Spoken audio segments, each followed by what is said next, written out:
Welcome to only IAS. स्वागत है आप सभी लोगों का current affairs revision for prelims 2022 में। इंडियन पॉलिटी के करंट अफेयर्स के रिवीजन का ये हमारा 7वां लेक्चर है। आज के इस सेशन में हम मार्च महीने के इंडियन पॉलिटी के करंट अफेयर्स को रिवाइज करेंगे। आगे बढ़ने से पहले एक छोटी सी इन्फॉर्मेशन आप सभी के लिए है कि हमारे पास इस प्रीलिम्स 2022 के लिए कुछ कोर्सेज हैं जो कि आपके एग्जाम पॉइंट ऑफ व्यू से काफ़ी इंपॉर्टेंट हो सकते हैं। सबसे पहले इसमें एक प्रीलिम्स क्रैश कोर्स की बात हो रही है जिसका नाम तेजस है। इसमें आपको 250 प्लस आवर्स के वीडियो लेक्चर्स, इसमें आपके करंट अफेयर्स और स्टैटिक दोनों इंक्लूडेड हैं। काफ़ी सारे टेस्ट, फुल लेंथ और सेक्शनल, और वीकेंड डाउट सेशंस वगैरह सब कुछ हैं इसमें आपको फ्री सीसैट के क्लासेस और उनके टेस्ट सीरीज भी मिलती है।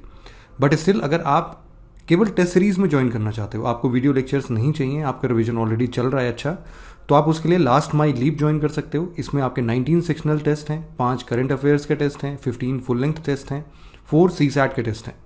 इसको ज्वाइन करने के लिए आप dpp.onlyis.in पे ज्वाइन कर सकते हो।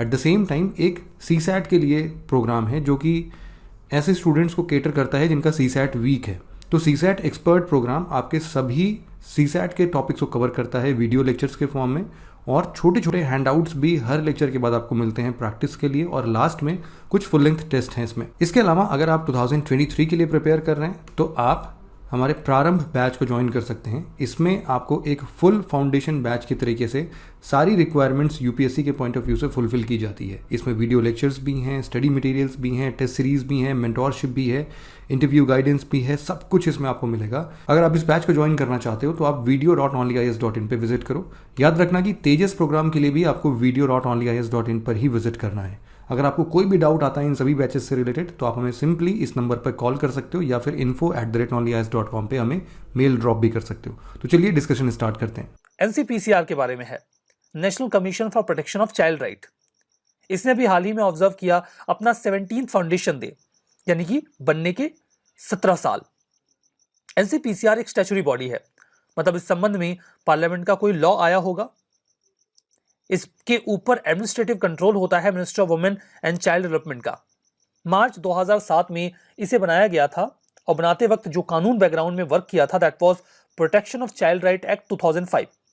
ये 2005 में बनाया गया पार्लियामेंट का एक कानून रहा, और ये ऑपरेशनल हुई बॉडी 5 मार्च 2007 को। यहां पर मैंडेट इसका क्या है? मैंडेट ये है कि जो भी लॉज, पॉलिसीज, प्रोग्राम्स या एडमिनिस्ट्रेटिव मैकेनिज्म है, क्या वो बच्चों के अधिकारों के अनुरूप है? वो अधिकार जो कॉन्स्टिट्यूशन जो इंडिया का है वो प्रोवाइड करवाता है, या फिर जो UN convention on rights of the child है उसके आधार पर ये कानून है या फिर नहीं है। यहां पर जो बच्चे की एक डेफिनेशन है वो 0 से 18 वर्ष के किसी भी व्यक्ति के रूप में स्वीकार की जाती है। एनसीपीसीआर का कॉम्पोजिशन क्या होता है? इसमें होते हैं एक चेयरपर्सन और 6 मेंबर्स। इस ग्रुप में कम से कम 2 महिलाओं का होना बहुत ही ज्यादा जरूरी होता है। ये सभी अपॉइंटमेंट्स सेंट्रल गवर्नमेंट की तरह किए जाते हैं, वो भी 3 सालों के लिए। मैक्सिमम एज सर्व करने की चेयरपर्सन की होती है 65 साल और 60 इयर्स होती है मेंबर्स की। इनके पास क्या अधिकार है? Right to education act 2009 NCPCR को कई सारे अधिकार देता है, जैसे कि ये लॉ के वायलेशन के संबंध में कोई भी कंप्लेन इंक्वायर कर सकते हैं, किसी भी इंडिविजुअल को सम्मन करके एविडेंस की मांग कर सकते हैं, ये मजिस्ट्रियल इंक्वायरी डिमांड कर सकते हैं, रिट पिटीशन डाल सकते हैं हाई कोर्ट में या सुप्रीम कोर्ट में अगर बच्चों के अधिकार प्रभावित हुए हैं तो। गवर्नमेंट को अप्रोच कर सकते हैं कि अगर किसी व्यक्ति ने बच्चों के अधिकारों को हनन किया है तो उससे प्रोसिक्यूट किया जाए, आरोपी बनाया जाए। ये जो भी लोग अफेक्टेड हैं, जो प्रभावित हुए हैं किसी प्रकार के प्रोसिक्यूशन को लेकर, उनके लिए इंटरिम रिलीफ भी रिकमेंड करते हैं। हमारा next article supplementary demand for grants के बारे में है। सरकार ने अभी पार्लियामेंट से अप्रूवल मांगा है 1.07 लाख करोड़ के सप्लीमेंट्री डिमांड फॉर ग्रांट के लिए इस फिस्कल ईयर के लिए, इस फाइनेंशियल ईयर के लिए। क्या है ये सप्लीमेंट्री डिमांड फॉर ग्रांट? ये वो अमाउंट होता है जो पार्लियामेंट मांगती है अप्रोप्रिएशन एक्ट में जो उन्हें पैसे मिले हैं उसके ऊपर। जैसे जब बजट पास होता है तो लास्ट में पास होता है अप्रोप्रिएशन एक्ट, जिसके तहत सरकार को पैसे मिलते हैं बजट के तहत। अब वो पैसा कम पड़ गया, उन्हें और चाहिए पैसे, तब वो सप्लीमेंट्री डिमांड फॉर ग्रांट की रिक्वेस्ट डालते हैं। आर्टिकल 115 में इसका जिक्र है। ये ग्रांट जो है वो फाइनेंशियल जो पास किया जाता है इसे पार्लियामेंट में, वो फाइनेंशियल ईयर के एंड होने से पहले पास किया जाता है। बेसिकली जब एक्चुअल एक्सपेंडिचर इंक्रीज कर जाता है जो अप्रूव्ड ग्रांट है उसके ऊपर, तब मिनिस्ट्री ऑफ फाइनेंस प्रेजेंट करती है डिमांड फॉर एक्सेस ग्रांट कि पैसा कम पड़ गया और चाहिए। कैग उस पैसे को देखता है, पार्लियामेंट को बताता है कितना पैसा मांगा जा रहा है, और पीएसी यानी कि पब्लिक अकाउंट कमेटी उसे एग्जामिन करती है। डिमांड फॉर एक्सेस ग्रांट जब एक्चुअल एक्सपेंडिचर हो जाता है उसके बाद डिमांड किया जाता है, उसके पहले नहीं। ठीक है, बजट में तो पहले ही डिमांड किया जाता है, डिमांड फॉर एक्सेस ग्रांट में बाद में पैसा डिमांड किया जाता है। So that is supplementary demand for grants. हमारा next article sealed covered jurisprudence के बारे में है। सील्ड कवर जुरिस्प्रूडेंस के बारे में है। हाल ही में 2 सेपरेट बेंचेस ने सुप्रीम कोर्ट के इस प्रकार के जुरिस्प्रूडेंस को क्रिटिसाइज किया है। अब ये है कि आसान भाषा में पहले बता देता हूं। सरकार से जब कोई डॉक्यूमेंट मांगा जाता है कोर्ट के द्वारा, तो सरकार मोस्ट ऑफ द टाइम उसे एक सीलबंद लिफाफे में भेजती है, ये बोल के कि देखिए बड़ा कॉन्फिडेंशियल डॉक्यूमेंट है, आप पढ़ तो लीजिएगा लेकिन किसी को बताइएगा मत। कोर्ट हमेशा नहीं चाहता कि आप ऐसे डॉक्यूमेंट्स भेजो। कोर्ट चाहता है कि हर डॉक्यूमेंट को ऐसे मत भेजो, जो जरूरी हो ना वो वाला ऐसे भेजो, बाकी नॉर्मली भेजो ना, उसमें जो जानकारी है वो साझा करने दो। लेकिन सरकार ज्यादातर यही करती है कि वो अक्सर सील्ड कवर्ड डॉक्यूमेंट ही भेजते हैं। सुप्रीम कोर्ट में ये प्रैक्टिस ऑप्ट की जाती है। पहले मैं आपको बता देता हूं, जब भी कोर्ट कोई गवर्नमेंट एजेंसी से इंफॉर्मेशन मांगती है तो वो सील्ड कवर्ड इन्वेलप में भेजे जाते हैं, जिन्हें केवल जजेस ही एक्सेस कर सकते हैं और उन्हें डिस्क्लोज नहीं किया जाता। अब इस प्रकार के डॉक्यूमेंट आएंगे, ऐसा कोई लॉ थोड़ी है, लेकिन कुछ कानून हैं जो इस ओर इशारा जरूर करते हैं। जैसे कि रूल 7 है सुप्रीम कोर्ट रूल्स का, जिसमें कहा गया है कि अगर चीफ जस्टिस या फिर कोर्ट डायरेक्ट करते हैं कि किसी इंफॉर्मेशन को सील्ड कवर मंगाया जाए, क्योंकि उसमें दी गई जानकारी कॉन्फिडेंशियल हो सकती है और उसे हर कोई एक्सेस नहीं कर सकता, केवल उसे कोई तभी एक्सेस कर सकता है जब चीफ जस्टिस खुद इस संबंध में ऑर्डर दें, तो इस प्रकार का एक नॉर्म है कि भाई ऐसा डॉक्यूमेंट आ सकता है। दूसरा कि सेक्शन 123 है एविडेंस एक्ट का, जिसमें यह कहा गया है कि कोई ऑफिशियल अनपब्लिश्ड डॉक्यूमेंट जो स्टेट अफेयर से रिलेटेड है वो प्रोटेक्ट किया जाएगा, और जो पब्लिक ऑफिशियल्स हैं उन्हें कंपेल नहीं किया जा सकता कि वो ऐसे डॉक्यूमेंट को रिलीज करें। तो यह भी इस ओर इशारा करता है कि सील्ड कवर डॉक्यूमेंट भेजे जा सकते हैं कोर्ट को। सुप्रीम कोर्ट का अभी ओपिनियन ये रहा कि अपोजिशन, ये जो अपोजिट पार्टी है, उसे भी जो जानकारी मिल रही है सरकार की ओर से वो जानने का हक है। आप क्या बात बात पे एक लिफाफे में बंद करके जानकारी भेज देते हो? जब कोई बहुत सेंसिटिव जानकारी हो तब लिफाफे में बंद करके भेजो, हर बात पे क्यों लिफाफे में बंद करके जानकारी को भेजना? नेशनल सिक्योरिटी, पब्लिक ऑर्डर को कोई खतरा हो तब तो बात समझ में आती है। मतलब इस चीज का इस्तेमाल एक्सेप्शनल केसेस में किया जाना चाहिए। मान लीजिए कोई चाइल्ड सेक्सुअल अब्यूज का मामला है, तो वहां पे जानकारी सेंसिटिव हो सकती है, तो वो आप सील्ड कवर भेजो, लेकिन हर मामले में ऐसा करना ये उचित नहीं है, ये ठीक नहीं है। तो इसी आधार पर क्रिटिसाइज किया गया। हमारा next article fundamental right of foreigners के बारे में है। अगर कोई व्यक्ति भारत में आकर अपने वीजा टाइम के एक्सपायर होने के बाद भी स्टे कर जाता है, तो उसके ऊपर जब कार्रवाई होती है तो वो लोअर कोर्ट को अप्रोच कर लेता है। अब इस बात को लेकर सरकार की आपत्ति रहती है। सरकार ने अभी तक इस पर कुछ कहा तो नहीं, बट उन्होंने कोर्ट से राय मांगी है।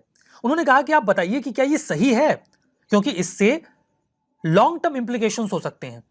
और कोर्ट को भी ऐसा लगता है कि हाँ ठीक है, मतलब कि अगर कोई व्यक्ति अपने वीजा टाइम के एक्सपायर होने के बाद यहां पर है तो क्या उसके पास अधिकार होना चाहिए कि वो कोर्ट को अप्रोच करे, जबकि उसने एकदम नोन तरीके से ऑलरेडी अपनी रूल्स को ब्रीच किया है। और क्या केस हो सकता है जब वो कोर्ट को अप्रोच कर सकता है? मान लीजिए कि एक्सीडेंटली ऐसा हुआ हो, किसी मजबूरी में ऐसा हुआ हो कि उसका जो वीजा टाइम है वो ब्रीच हो गया हो, तो कौन सी स्थितियां होंगी जब उसके पास लोकल कोर्ट को अप्रोच करने का राइट होना चाहिए, कौन सी स्थितियों में नहीं होना चाहिए? इसी संबंध में कोर्ट से राय मांगी गई सरकार के द्वारा। कौन से ऐसे फंडामेंटल राइट्स हैं जो केवल इंडियंस को हैं और कौन से ऐसे हैं जो केवल फॉरेनर्स, इंडियन और फॉरेनर्स दोनों को हैं?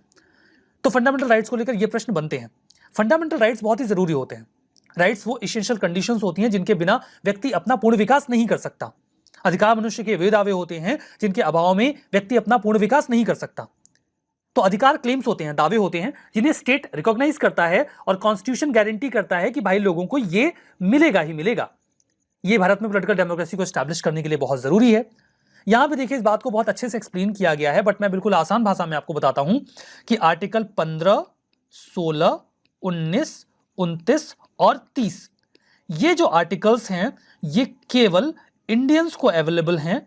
ये आर्टिकल्स फॉरेनर्स को अवेलेबल नहीं है।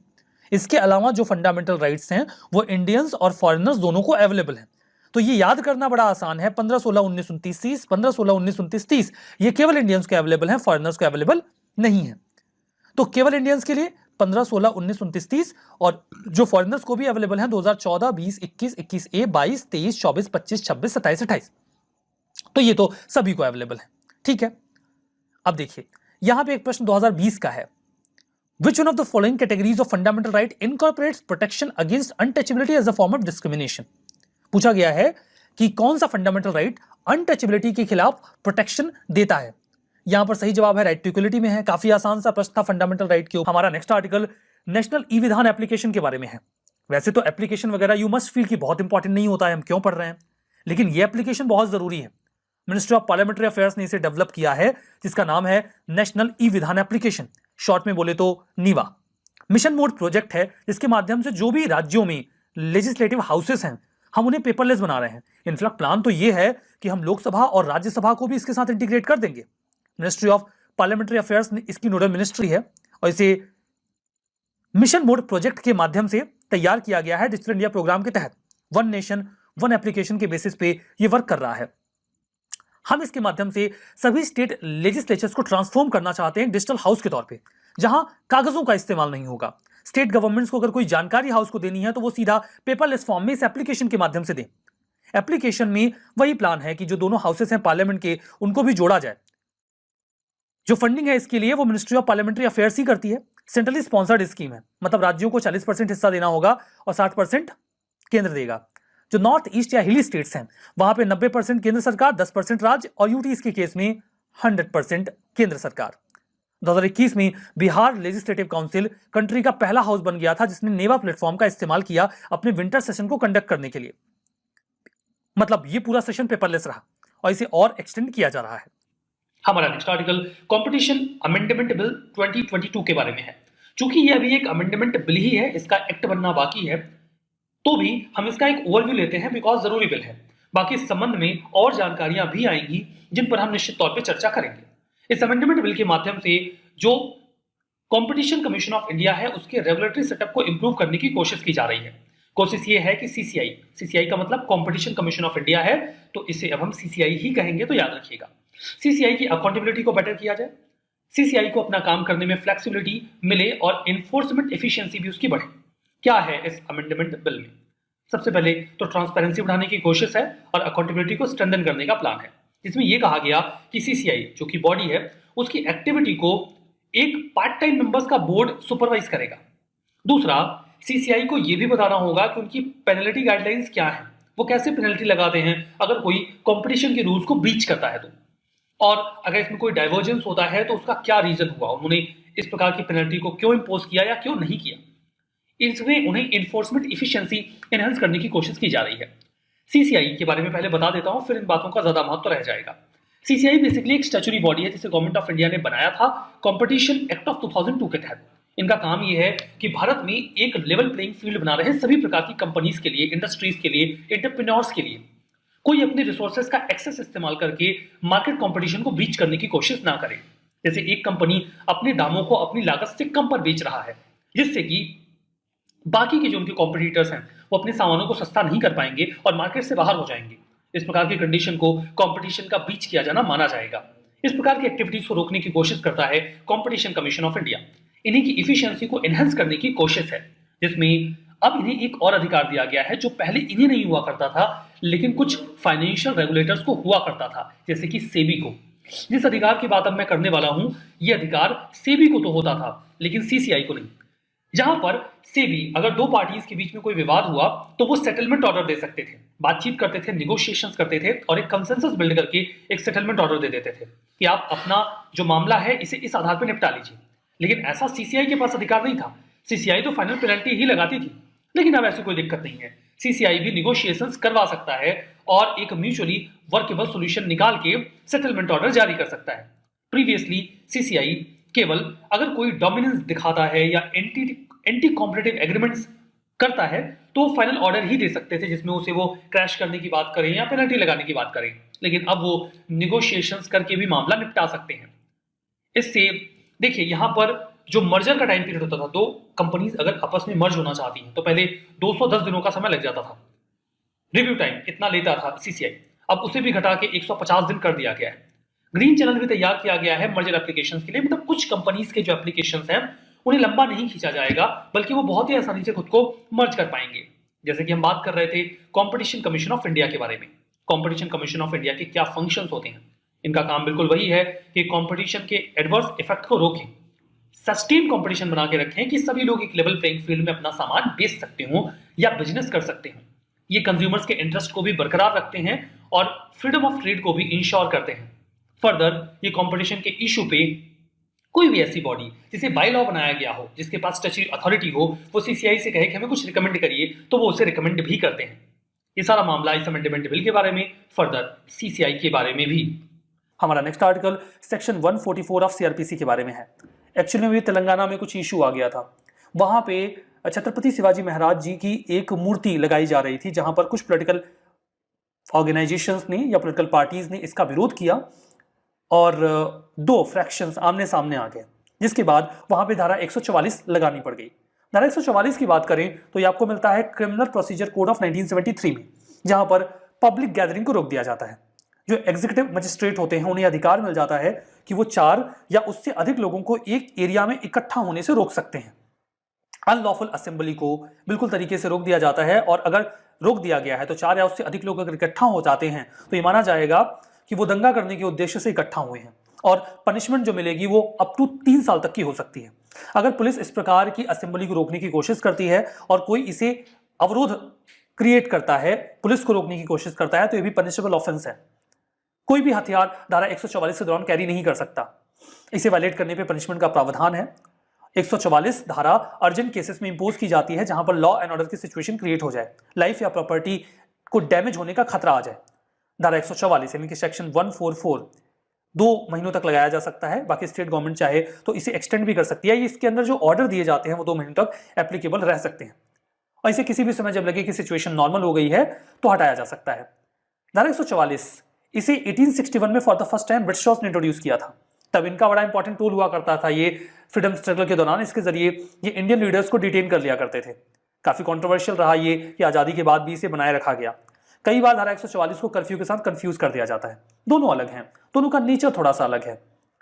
देखिए, जो धारा 144 है वो 4 या उससे अधिक लोगों की गैदरिंग को रोकता है, लेकिन कर्फ्यू किसी भी प्रकार की गैदरिंग को रोक देता है। मतलब लोगों से कहा जाता है कि आप घरों के अंदर रहिए, बाहर मत आइए। फर्दर अगर किसी व्यक्ति को घर से बाहर आना है तो उसे लोकल पुलिस का अप्रूवल लेना पड़ता है। तो ये मामला आता है, ठीक है। आर्टिकल है वो national commission for scheduled tribes के बारे में है। पार्लियामेंट्री कमेटी ने भी हाल ही में एक रिपोर्ट सौंपी, थोड़ी सरप्राइजिंग थी। ये बोला गया कि कमीशन फॉर शेड्यूल्ड ट्राइब ने 4 सालों से पार्लियामेंट को कोई रिपोर्ट ही नहीं सौंपी है। सीधे शब्दों में कहें तो डाइफंक्शनल रहा है, या और स्पष्ट कह दें तो कुछ काम ही नहीं किया है। इन दैट केस उन्होंने ये बात कही है तो समस्या की बात है, लेकिन हमारे लिए जरूरी होगा national commission for scheduled tribe constitutional body है, मतलब संविधान में जिक्र होगा। कहां पर है? कॉन्स्टिट्यूशन में आपको एनसीएसटी का जिक्र मिलेगा आर्टिकल 338A में। 19 फरवरी 2004 को आर्टिकल 338 को अमेंड किया गया। इसके लिए जो संशोधन आया था that was 89th constitutional amendment act.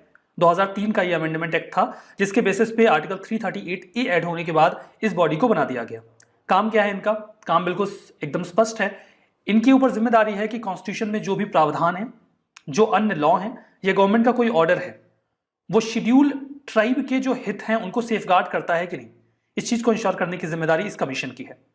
Composition में एक चेयरपर्सन होते हैं, एक वाइस चेयरपर्सन और 3 अन्य मेंबर होते हैं, जिन्हें प्रेसिडेंट के द्वारा अपॉइंट किया जाता है by warrant under his hand and seal. इसका मतलब साफ होता है, यहां पर सिग्नेचर प्रेसिडेंट के होते हैं। यूजुअली प्रेसिडेंट के नाम से जो सेक्रेटरी होते हैं वो साइन किया करते हैं, लेकिन ऐसे पद जो महत्वपूर्ण होते हैं वो by warrant under his hand and seal होते हैं, वहां पर प्रेसिडेंट का साइन होता है।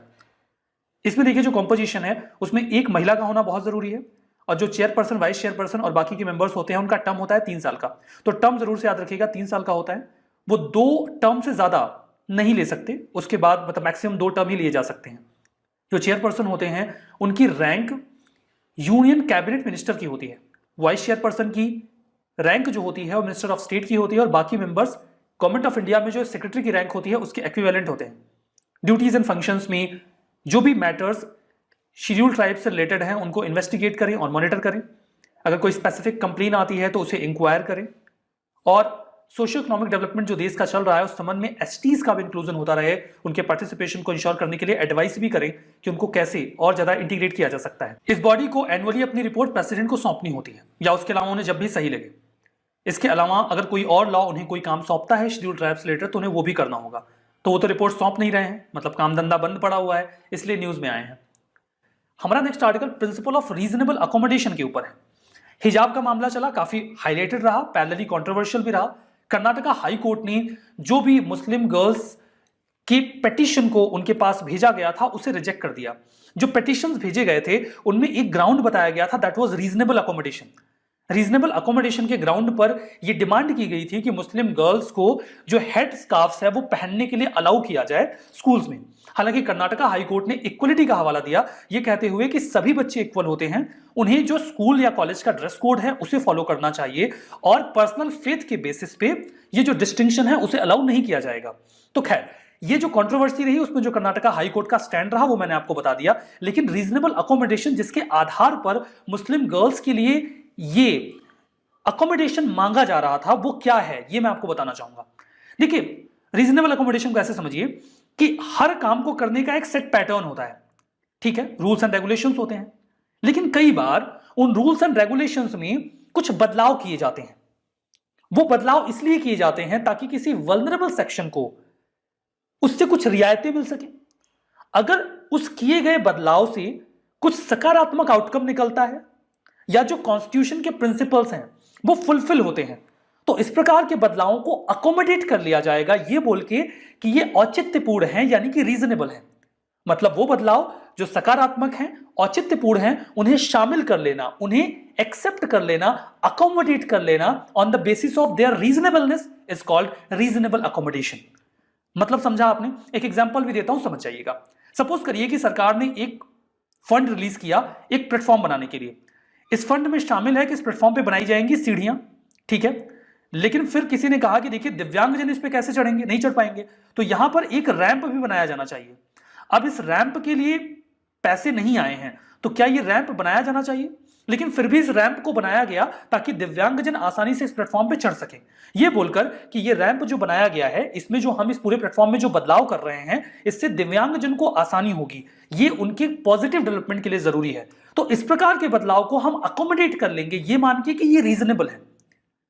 रूल्स एंड रेगुलेशंस में बदलाव, यही कहा जा रहा था कि चलिए मानते हैं कि बच्चे सभी बराबर होते हैं, वो किस फेथ के हैं इससे फर्क नहीं पड़ना चाहिए, सभी लोगों को इक्वलिटी का प्रिंसिपल फॉलो करना चाहिए, सभी लोगों को ड्रेस कोड फॉलो करना चाहिए, लेकिन किसी के फेथ के बेसिस पे रीजनेबल अकोमोडेशन का प्रिंसिपल ऑप्ट करके रियायत दी जा सकती है। हालांकि कर्नाटका हाईकोर्ट ने इसको फॉलो नहीं किया। क्या है ये? देखिए वही इक्वलिटी को प्रमोट करता है based on disability, health condition and personal belief. यहां पे जो एक वर्ड है पर्सनल बिलीफ, इसे ही आधार बनाया गया था पेटिशनर्स के द्वारा। यहां पर पॉजिटिव ऑब्लिगेशन होता है स्टेट के ऊपर और प्राइवेट पार्टीज के ऊपर भी कि वो एडिशनल सपोर्ट दे ऐसे लोगों को जो वल्नरेबल हैं। और ये जो सपोर्ट है इसको वर्क प्रिंसिपल में आईएलओ ने भी असिस्ट किया। जो जनरल प्रिंसिपल है वो यही बोलता है कि कुछ अकोमोडेशन, कुछ चेंजेस एक्सेप्ट किए जा सकते हैं अगर इससे कोई हार्डशिप क्रिएट ना हो रही हो। अब एक रैंप अगर आपने प्लेटफॉर्म पे बना दिया तो उससे क्या फर्क पड़ जाएगा? 2016 में आईएलओ ने भी बोला कि डाइवर्सिटी और इंक्लूजन को प्रमोट करने के लिए वर्क प्लेस पर कुछ एडजस्टमेंट किए जाने चाहिए। वो एडजस्टमेंट हो सकते हैं वर्कर्स जो डिसेबिलिटी यानी कि दिव्यांगजन है उनके लिए, कोई ऐसा व्यक्ति जो HIV एड्स से पीड़ित है, कोई ऐसी प्रेग्नेंट वर्कर जिनके ऊपर फैमिली रिस्पॉन्सिबिलिटीज भी हैं, या फिर कोई ऐसा व्यक्ति जिसके पास कोई पर्टिकुलर रिलीजन या बिलीफ हो, तो ऐसे लोगों के लिए कुछ चेंजेस एडमिट किए जा सकते हैं। तो ये पूरा मामला आ रहा है कि हाँ कर्नाटका हाईकोर्ट ने प्रिंसिपल ऑफ रीजनेबल अकोमोडेशन को फॉलो नहीं किया है।